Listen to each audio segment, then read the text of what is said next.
Since the beginning of human life on Earth, stones have been used to crush or pound wild grains, nuts, and berries.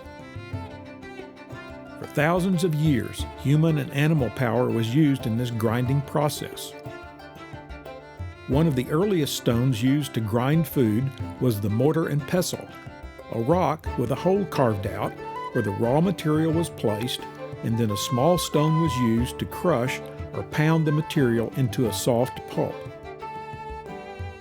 It wasn't until the early 1100s that circular millstones, which were driven by wind and water power, were used to make meal or flour.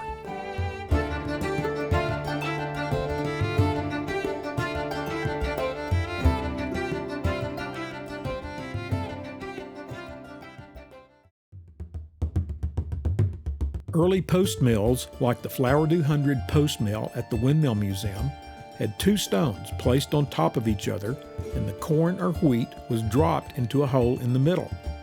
Wind power spun the upper or runner stone, and the grains were then crushed between the two stones.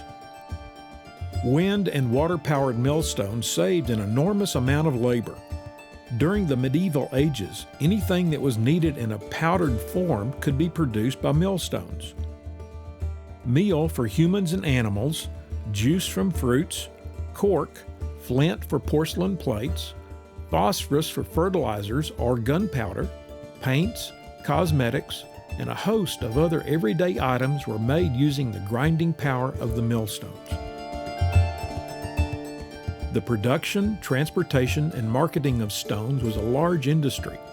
The stones first had to be cut out of a layer of rock and then shaped into the proper size. The average size of a millstone was 4 feet in diameter and 20 inches thick. In Europe, millstones were quarried from 3 popular areas in Germany, France, and Britain. Stones were hand-hewn out of thick layers of millstone grit. Those from France were called French burrs, those from Germany were Cullen or blue stones, and the stones from England were simply millstone grit. In North America, stones were cut from granite as well as a variety of conglomerates including Cocalico and Esopus stones. The stones had to be moved to where they could be sold. Millstones were very heavy objects, with many weighing over 2 tons each. Boats were the preferred method of transportation, since travel by horse and cart was risky, and quite often 8 horses were needed to haul the stones. Once at the dock, large cranes were used to load and unload the stones from ships' hulls. Carts were then used to move the stones to the buyer's location, which was either a watermill or a windmill.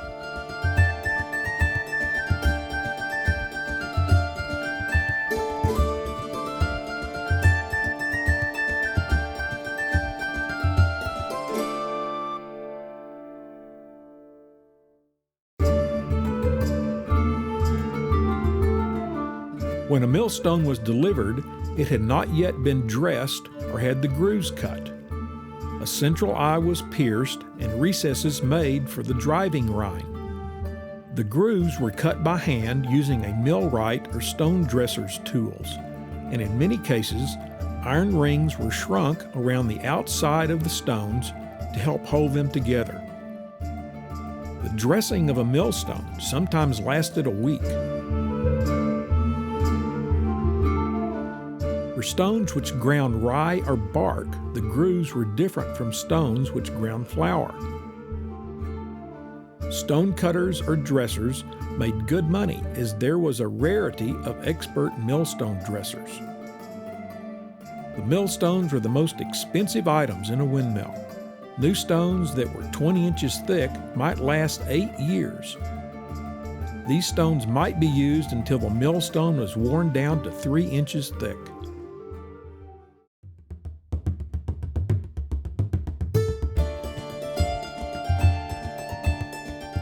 Once the stones were dressed, simple cranes helped to lift the stones into position inside the mill, and once set, they could begin working.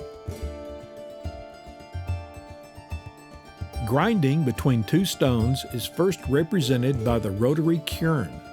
The runner stone or top stone, which sat on top of the bottom stone or bed stone, was turned by a handle fitted into the eye socket. Grain was poured into the middle hole with the ground meal falling out along the sides. As these stones wore down, small pieces of the stone would always end up in the ground product. Back then, people and animals would have eaten pieces of the stone that were mixed in with the meal.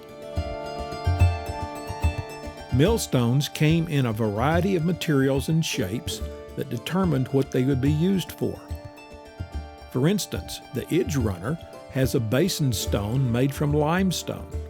The edge runner crushes grain or fruit by rolling over the material. These were usually driven by horses or oxen instead of a mill.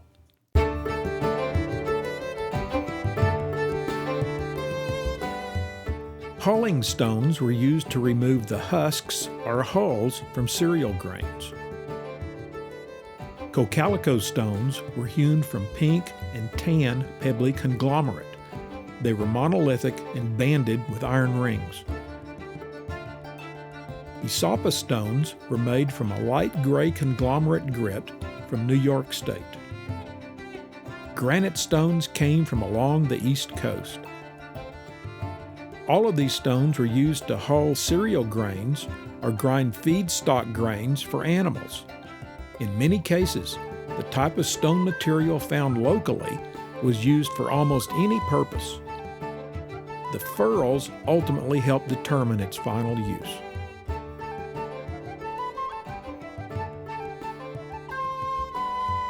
When the Flowerdew Post Mill was moved from Virginia to Lubbock, a rare collection of documented millstones that had been kept around the mill were given to the museum and moved with the mill. These stones are now exhibited in the Garrison Family Millstone Room at the American Wind Power Center. The Garrison family has provided the funding for the display and care of the many millstones.